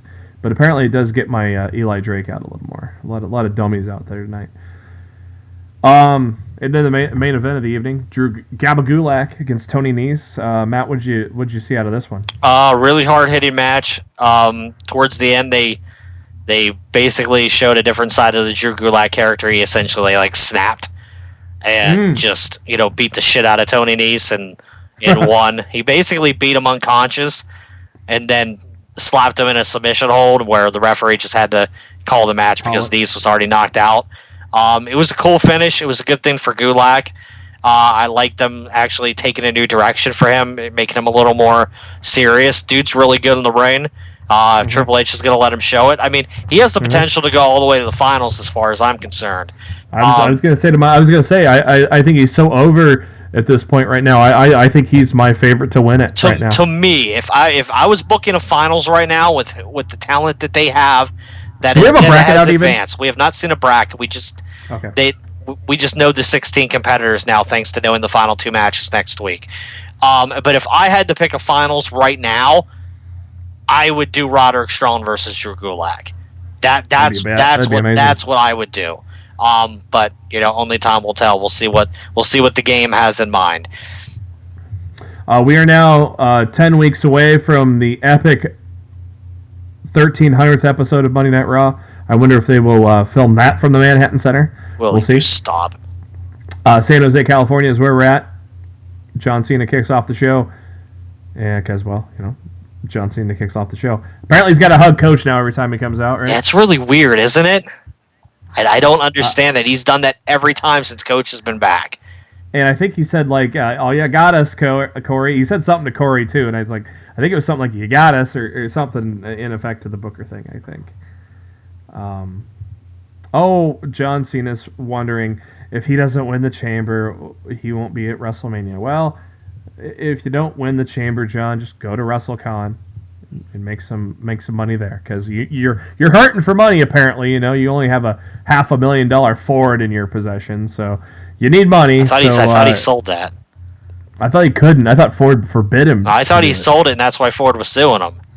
Oh. Yeah, I'm pretty sure he sold it. That's where Ford was suing him for. Oh, Jack. So yeah, John's like, yeah, sue me. I got Vince's lawyers. Oh my. Miz comes out and interrupts him. We're too busy suing Punk. Oh, wait, he's going into the 2019 class of Hall of Fame with Jeff Jarrett, isn't he?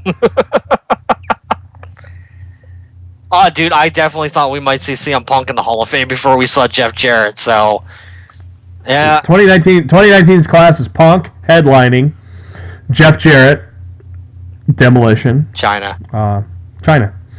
I did not know Jeff Jarrett won the Intercontinental title 6 times. Yeah, dude, he was a big part of the company in the 90s, man.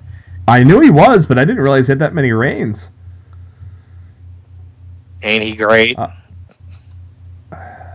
Slap nuts. Be my baby tonight. Don't piss me off. Slap nut. Be my baby tonight. Oh wait, Rhodey sang that one. Sorry. That storyline. Dude, I'm telling you right now, if Jarrett goes in the Hall of Fame this year, guaranteed Rhodey's inducting. I was gonna say if Road Dogg isn't the inductor, they're out of their fucking minds. There's no way he shouldn't be the dude to induct him if he goes in. That's the biggest no-brainer there is. I mean, Road Dogg is Vince's top 5, of guys that he trusts. So he's got to be on the top of Vince's mind if he was gonna be. And for all we know, maybe Road Dogg's the catalyst that's getting him into the Hall of Fame. It could be. Because as far as I know, they're still him and Jarrett are still pretty close. So, that could make sense. Like Mike Johnson said, it'd be a happy ending. Slap nuts. Miz comes out and says it's not 2013, it's 2018, the year of the Miz. And Cena can't differentiate fantasy from reality. And claimed that Miz is going to the main event of WrestleMania.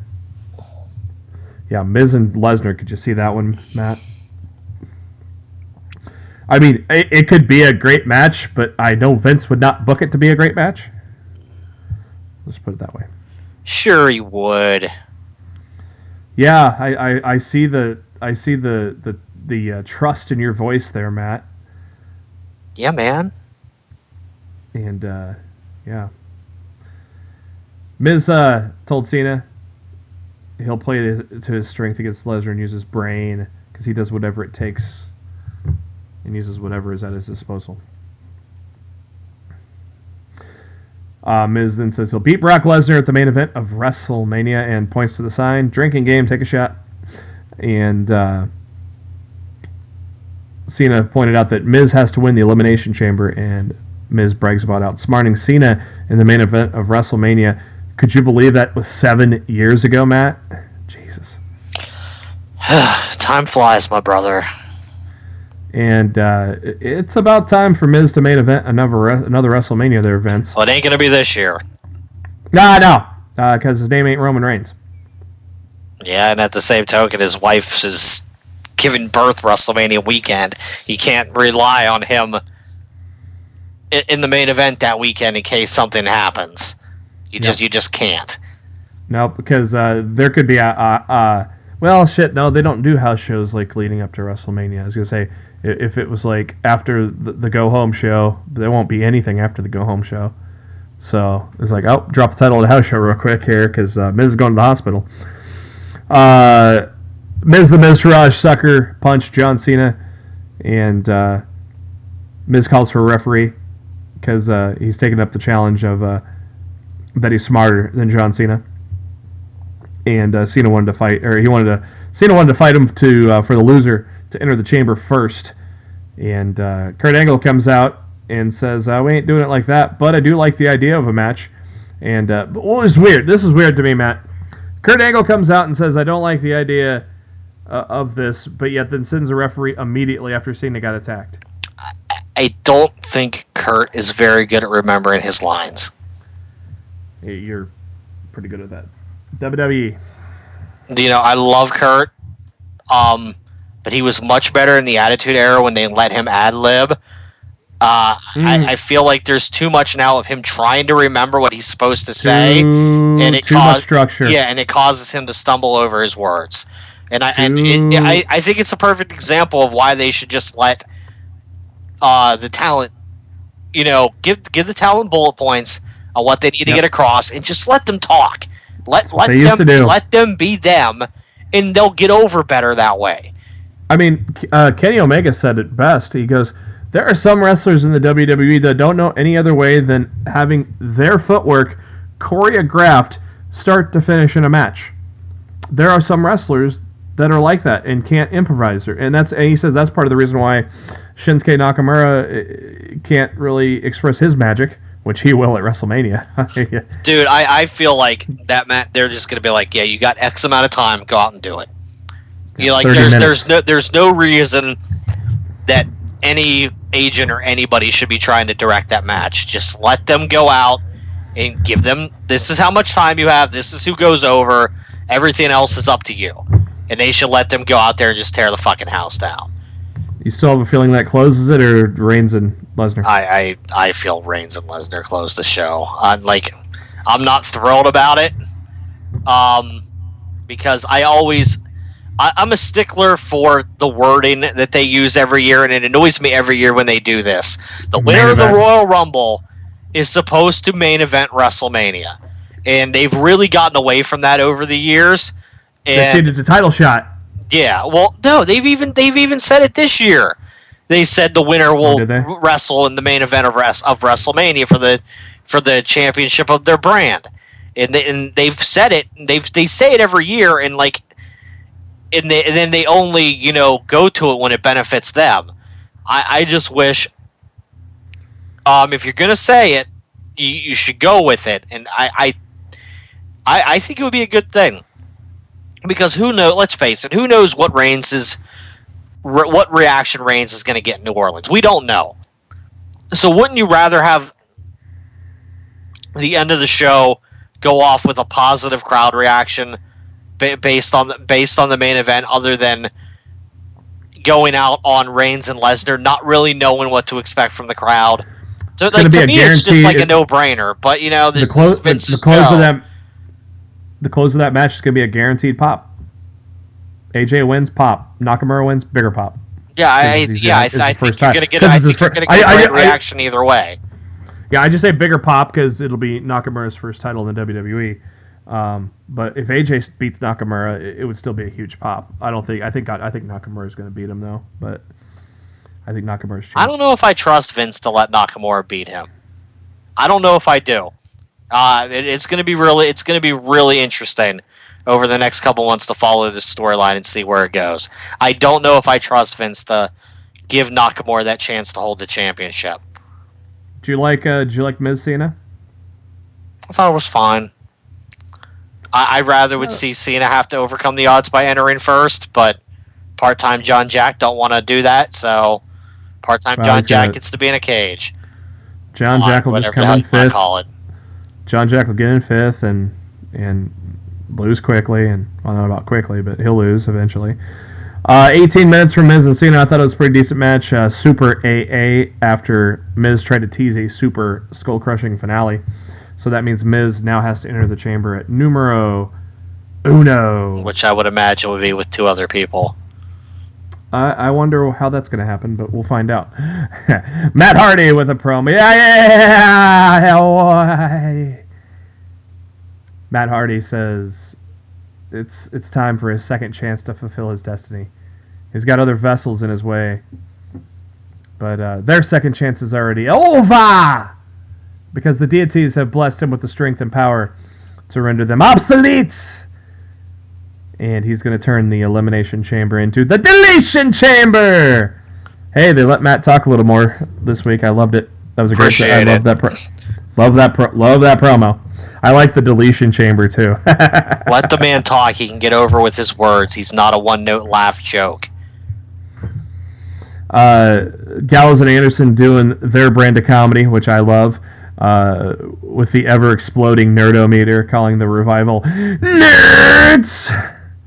Oh, if the shoe fits. Yeah. And Cole asked the dumbest question of all time. Where would he rank on the nerdometer? And Grave, off the charts. Off the charts, Cole.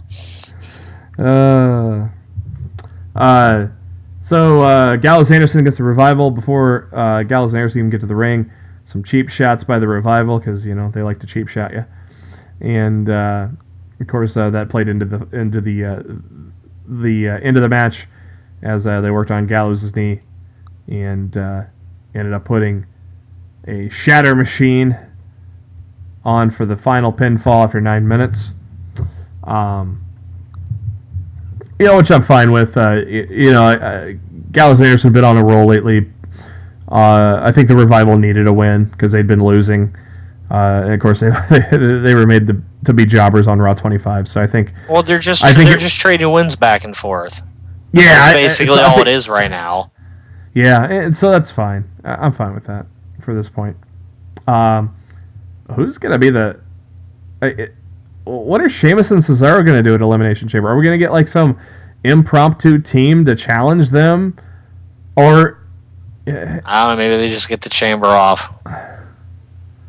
Yeah, it's weird. I mean, they'd have to throw something together really quick on Monday. Maybe the Revival and Gallows and Anderson have another match, and winner faces the Bar, and the Good Brothers get that. I don't know. That definitely smells like a pre-show match, if anything, because there's no build to that tag division. Of course, I mean, Jason Jordan got hurt, so there's that. Kurt Angle in the ring says that Ronda Rousey will sign her Raw contract at the Elimination Chamber. Enjoy Tuesday nights, Asuka. Yeah. Wouldn't that be funny if she swerved and signed with Shane and Bryan? That ain't gonna happen. She's on my flagship, pal. Pretty much. Angle getting mad at the crowd for booing Jason Jordan, and it tells the crowd to show him some respect. I think it was less about booing Jason Jordan and more about cheering the fact that he was hurt. Mm-hmm, yeah. Is what I feel was what Kurt was trying to get across. And I think Seth Rollins kind of smoothed that over too by telling Kurt, "Hey, I understand. I missed Mania myself, and it sucks." And so he kind of put Jordan over in a way to kind of get that sympathy from the people that don't know any better, I guess, so to speak. I think Rollins putting Jordan over was a clear sign that them saying Jordan missing Mania is not a work. And he the dude, like any question like people had, like, oh, is he going to be back in time? I think that answered it right then and there. So Rollins says it's time for him to get his own opportunity to be WWE champion again. He mentioned how just up the street at Levi's Stadium he cashed in his Money in the Bank contract and beat Roman Reigns and Brock Lesnar at the same time. It was dope. I was there. That was amazing. I wasn't there, but it was amazing. I went to the next WrestleMania for my first WrestleMania. But, so, Rollins says, "Hey, Angle, let's make this Fatal 4-Way match a Fatal 5-Way match." And Angle said, "Would it be fair to the other 4 superstars?" Well, Kurt, they lost their matches. So, what's fair? That's just me saying that. But, Rollins says how he puts his body on the line every week for Monday Night Raw. And he wants to not miss out on a WrestleMania moment. Angle said, "Well, it's not up to you. It's not up to me, even. It's up to the WWE Universe." So we all know what's happening now. We all know the WWE Universe ain't going to say no to putting Seth Rollins in this match. Dude, it would have been so funny if they did. Can you imagine what happened if the crowd just started going, no, no, no, no? Fuck, what do we do? Yeah, exactly. What the hell do we do now? Well, I guess Balor's winning all by himself. Y'all don't know what you want. I'm putting him in anyway. Screw. It would have been so funny if the crowd would have been like, no. We all know better. Rollins would have been out there like deers in the headlights. What do we do now? Bray Wyatt cuts a promo saying Rollins didn't deserve a chance. Neither does Balor or Cruz or Hardy. Matt's a sick, disturbed man. Matt Hardy, not Matt Black. I just want to clear the air there. Make sure I don't want to get quoted wrong for something, Matt. Basically a promo, which all four guys in the chamber cut to hype themselves for the main event later on in the evening. Next up, Sasha Bayley. How good was this one, Matt? It was good. The win was unexpected because I was like, oh, Bayley's in her hometown. She's hometown. Done. Yeah. Yep. So I was surprised she got the win. But I still think this is leading to a Sasha heel turn. And yeah, them two going to tear the house down at the Mania. Oh God, a Mania match for those two. Amazing. Post match, Bayley celebrating in front of her hometown. Banks gets slowly to her feet.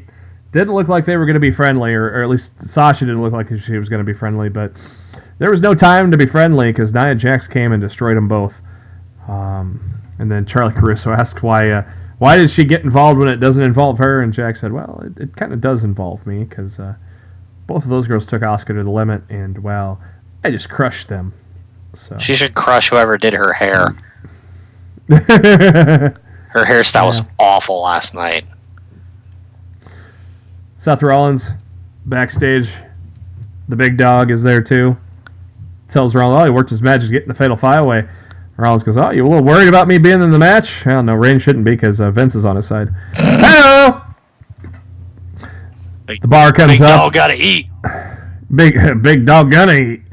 The bar shows up, and Cesaro makes fun of Rollins being a shitty tag partner because Ambrose and Jordan are on the shelf. And then Reigns makes fun of Cesaro's teeth.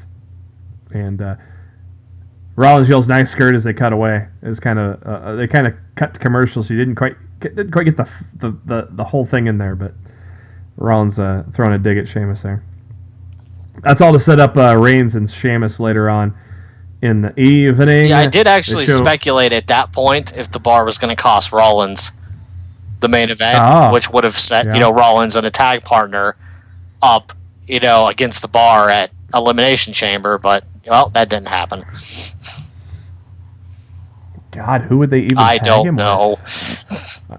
With? He's been tagging with Balor at house shows. Yeah, but Balor was going to win that match, so... Yeah. Swerve, Apollo Crews wins. or Apollo Crews, or Seth Rollins joins Titus Worldwide at the Elimination Chamber. Oh my God. Hey, Titus Worldwide is starting. That's the sign. Seth Rollins is like, you know what? I'm just gonna quit. I'm just gonna quit. Send me back down to NXT, or maybe I'm gonna go to New Japan. You just need Titus Worldwide. I'm fucking done. Goodbye. You're putting me in Titus World. Vince, I'm changing my name. I'm legally changing my name to Tyler Black. Yeah. But let's give Titus Worldwide some credit. They are starting to get. They're starting to get it. What? It. Yeah, I don't think so. It. I thought Apollo's promo on the Fatal 4-Way talk was good. I think they're starting to get there. They're starting to get there. You may not agree. Then we had a talk with. To me, it just felt like Apollo trying to remember his lines. Like I didn't really feel the promo, to be honest. Mickie James talking with Biscuit Butt because obviously Biscuit Butt saved her from the Absolution attack last week, and so, but James is smart. She knows that Biscuit Butt's up to something. Buttering up the wrong biscuit, honey. Hi, honey. We haven't said that word in a while, Matt. Honey. We haven't had any reason to. No. So Sonya Deville, Mandy Rose against Mickie James, and Alexa Bliss. And there's a quick little 4-minute match to put Absolution back over since I believe they took a loss last week, if I remember right. Rose hits her double underhook slam for the win. Elias is in the ring and wants to know, Matt, will you want to walk with Elias? I wish he'd learned another song other than Pearl Jam to copy off of. He did Alice in Chains at the house show in Lincoln here. Oh, Elias. So it's time to sing a song, but then JoJo cuts in and says, "Ladies and gentlemen, Braun Strowman." And as soon as she said it like that, I knew we were on the cusp of greatness, Matt. I thought he was just going to appear behind him and kill him. So... And there he is on the top of the ramp, sitting on a stool with a microphone in front of him. And Strowman grabs a huge bass guitar, a stand-up bass. Of course, to him, that's just a regular guitar, basically. For most people, it's a stand-up bass. But Strowman tried to play it and broke it. I wonder if it was... Well, it was a gimmicked stand-up bass. Otherwise, Elias would be dead right now. But... Then he started singing, and holy shit, Matt, dude could sing a little bit, eh? He can carry a tune. He talked about how Elias thinks he's going to win, but that's not true. But look at him, because I'm not finished with you. And Strowman said, when this song is over, Elias is going to get these hands. And the get these hands, that's starting to get over, man. Get these hands is starting to get over. And Strowman broke the base and said, well, there's only one more thing he can do with it, and walks down to the ring. And then as Strowman beats up Elias is crawling up the ramp, and Strowman just crashes that base on him. But obviously it was a gimmicked base because, again, Elias would be dead. That was a great segment, though, wasn't it, Matt? I thought it was pretty damn entertaining. I know some people online didn't like it, but what were they bitching people, about? I think you take your pro wrestling a little too seriously. What were they bitching about? The fact that he was actually kind of being funny here, and he's not a monster? Yep. Really? Yep. Really? Really? Yep.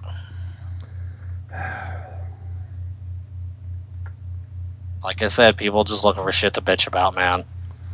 Since Vince loves cell phone promos, Finn Balor cut one about his Fatal 4-Way match. Well, 5-way now. Roman Reigns and Sheamus. Holy fuck, Matt. It's really good. This could have main evented a pay-per-view.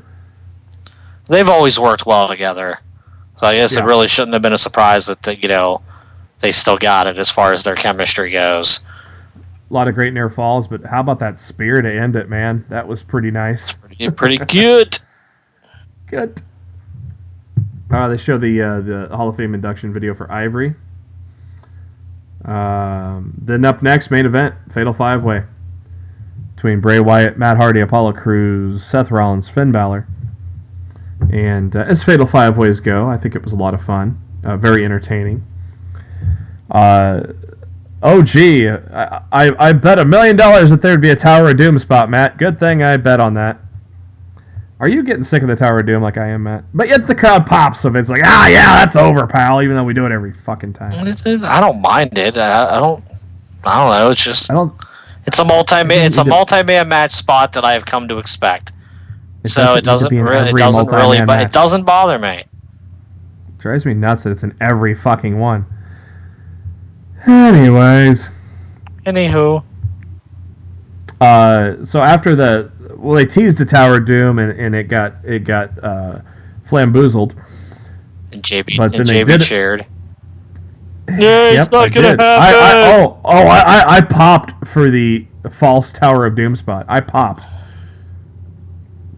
But double power bomb on to Bray Wyatt between Rollins and Balor. And they each grabbed a leg and pinned Wyatt at the same time. 1, 2, 3. What? There's the Raw graphic, and we're still wondering what's happening. And Matt, that's not bad for business, is it? No, and honestly, I wouldn't even have given a solution until Raw next week. That would have been great, because give you something to look forward to. You go, obvious answer. Rollins and Balor, 1-on-1. Winner goes in. And then Angle's like, nope, they're both in. What? 7 men in the chamber? Yes. All right. So yes, both Balor and Rollins in the match is going to be 7 men in the chamber, so 3 to start, unless they built a new chamber. You never know. No, I think it'll be 3 to start. I sent you this on a DM last night, Matt. Do you agree with me? It's going to be 2 guys and Strowman, and the 2 guys try to work on Strowman. Well, obviously one's going to be the Miz, but yeah, I don't know. I don't know how they're going to do it. We'll find out. Pretty damn good Raw, though. Would you say? Yeah, I enjoyed Raw. I thought it was good. Matt's going to have to help me out with this one, because I was gone to the Husker game, so I did not get to watch SmackDown. There's really not a whole lot to go over here. I thought the show was a mixed bag. I mean, some was good, some was bad. It was fine. It was a fine, okay show. Is the best way I could describe it. The announced match was Ziggler and Corbin. The weird way they're booking Ziggler lately, I don't know what they're doing here, but Ziggler and Corbin, winner gets to be added to the Fastlane match, and Ziggler comes to the ring, and Corbin's music plays, and nobody's home. Let's play it a second time, and nobody's home. Well, Sami Zayn and Kevin Owens did what they did to Ty Dillinger, and beat up Baron Corbin, which is weird, because all 3 of those guys are heel. Doesn't matter when a championship's on the line, pal. And so Corbin came to the ring and he attacked Zayn, and but Owens and Zayn stop him. So are they starting to try to test the waters of a face turn with Corbin? I don't think so. I don't think so. I mean, I could be wrong, but I don't believe that's what tonight's intention was. I think it was more just about Sami and Kevin trying to make sure that no one else was involved in their match at Fastlane and having it blow up in their face. Sarah Logan took on Charlotte Flair. What were your thoughts on that one? To be honest, I didn't see this match. I was in the kitchen making dinner. Next up, you seem to make dinner a lot when Riot Squad comes out. It's a good excuse to get up and do something else. I'm not blaming you, player. Yeah. Shane and Daniel talk, and they decide, well, Owens and Zayn want to get into the mix of things. Well, nah, I ain't going to go out like that. Baron and Dolph still get their shots tonight. Corbin will face Kevin Owens. Ziggler will face Sami Zayn. And if Dolph or Baron win, they are in the title match of Fastlane. And if one or the other of the best friends get involved, they are out of the match. So that leads us to Baron Corbin and Kevin Owens first off. And what do you think of this match? This is kind of a unique match. I thought it was good. The only thing I didn't really care about these 2 matches tonight is that, Dolph and Corbin got the shit beat out of them at the beginning of the show, strong. And then they were and they were still able to go ahead and beat the guys that beat them down in a match later on in the evening. Like I thought it kind of hurt KO and Zayn a bit on the way that they did it. But I mean, I thought both matches tonight with Zayn and Ziggler and Corbin and KO were both very good. Now, looking at the timeline, that KO and Corbin match wasn't too much after the opening segment. No, it really wasn't. It was very soon after, which is why I was just like, dude, this guy just got his ass beaten, and now he's just gonna go ahead and and just beat the guy who just beat his ass. It's kind of weird thinking, but the match was good. So I wouldn't, stuff like that happens, I kind of just try to let it slide. Bobby Roode comes to the ring and mentions he wants to be the greatest U.S. champion in history. He said he wants to start the tradition that started with John Cena. Boo. And crowd booed. Yeah, I know. Say what you want, but Cena defended this title every week against anyone and everyone. Gives him great pride and respect to say that the US Open Challenge will continue. It's open for anyone. And the Viper answers it. Was that a big pop? Oh, he pretty much called Orton out. And he's like, specifically the guy I want to see come out here tonight. Hopefully, he comes out and meets me face to face instead of attacking me out of nowhere, which prompted Orton to come out. And then Jinder interrupted. And Jinder ruined it. Like, Jinder ruins everything, so like we shouldn't be surprised. Then Mahal came out on top, huh? Yeah, it was like a scuffle. Orton ended up RKOing. They got into argument about the top 10 rankings, just like I told you they would. This whole storyline's about the top 10 rankings and where Orton placed in them. And Orton ends up RKOing the one Jinder jobber that was there. Rude tried to hit the glorious DDT on Jinder, but Orton got involved and ended up, after like a tussle between the three of them, Jinder ended up hitting the Colossus on both of them to end the segment. So pretty much telegraphing a triple threat match at Fastlane. Certainly seems to be that way. I would have liked it a lot better to just see Rude versus Orton, but clearly it looks like we're going to get a triple threat out of it instead. Today is Pancake Tuesday, I guess. Yeah, according to the New Day, it was anyway. I didn't know anything about that. Big E's going to beat the record of eating 113 pancakes in 8 minutes. Jesus Christ, that would be a poop. But, hey, they're having fun, and you know who hates fun in the tag division, Matt. The Party Poopers? The Party Poopers. That should be their tag name. Chad Gable says when he was training in the Olympics, he dreamed of being in a pancake eating contest. Hey, but this leads to Gable, Benjamin, Big E, and Kofi. I do want to say my favorite part of the night, and this was totally not done on purpose, but when they went to commercial break to run this match, you know, they do the split screen. Yeah. Like the third commercial in the running while they were setting up for this match was like an all-you-can-eat pancakes commercial for Denny's. Oh, Denny's! And I'm just like, wow, that could not have been better market placement that they would have tried. So, yeah, well done. I got a big pop out of that. I thought that was hilarious. Was New Day and the Party Poopers as good as we should expect? Yeah, it was good. I won't say it was great, but it was good. You know, New Day won, right? Yeah, yep. I felt honestly, I blanked a bit on the finish, but yeah, New Day won. The match was fine. Yep, hit the midnight hour. Hit the midnight hour on Benjamin for the 3 count. I don't really understand what they're doing with Gable and Benjamin right now. Maybe they're punishing them for missing that cue at the pay-per-view. I don't know. So I just think you got to do something with them, and at least now they have a running gimmick of being fun haters.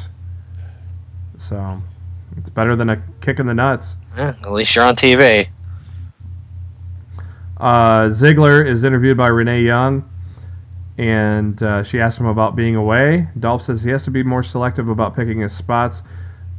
Dolph has another opportunity. He says he loves this. It's about doing what he was put on this planet to do, perform in that ring. This was a real babyface promo. It was really weird. I really feel like they can't figure out what the fuck they want to do with Ziggler. Well, I mean, how odd has been his fucking booking? Drop the U.S. title, appear at the Rumble. Oh, he's 30. Oh, maybe he'll do... No, he's thrown out in like 2 minutes.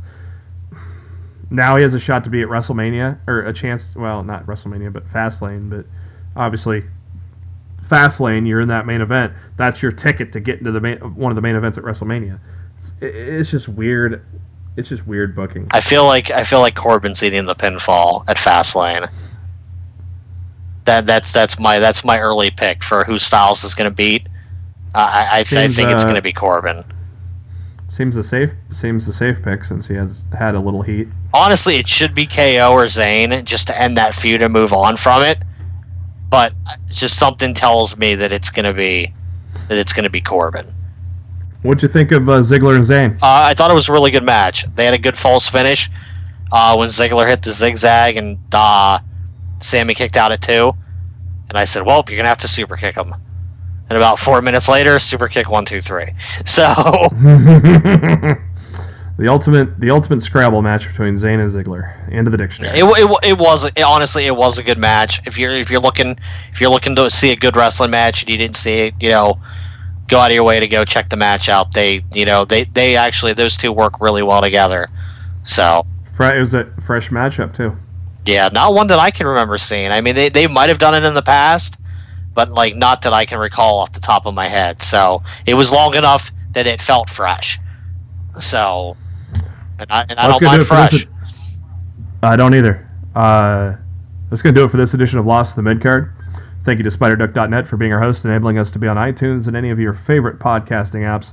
What you got to do, brother, is search for Lost in the Midcard. Hit that subscribe button. That way you know every time a new episode comes your way every Thursday and Monday after a double E pay-per-view. Calm down, Kurt. Calm down, Kurt. I just did it like Kurt on accident. How about that? Also subscribe to us on the YouTube. Links on all that are on our Facebook page, facebook.com/LostInTheMidcard. We got a pinned post there with all our links, and also on the pinned tweet at LITMC Podcast. Give us a follow on the Twitter. We also share a lot of great stuff from the wrestling world. Lots of good stuff. Cody Rhodes, Kevin Owens. They never fail to entertain us. So Matt's on the Twitter at Raw Showtime. I'm on the Twitter at JB Huskers. And before we call it a week here, Matt, a good week. We called it a kind of not really a kickstart to WrestleMania this week. Not as much, but a little better. I felt Raw was a step in the right direction. SmackDown was a mixed bag. I don't think it was as good as last week, but I mean, what was good on the show was really good. So I mean, that that kind of makes up for it. So I didn't hate either show this week. So that's always a welcome change. Well, hey, if creative can't book a 2-month feud with a good payoff, why blow your wad now when you can blow it in March? So I'm okay with it being calm right now. Just my 2 cents there. Those are your final thoughts. That's my Jerry Springer final thought of the day. For Matt Black, this is Jeremy Bennett. Thank you for tuning in to Lost in the Midcard. We'll catch you next Thursday.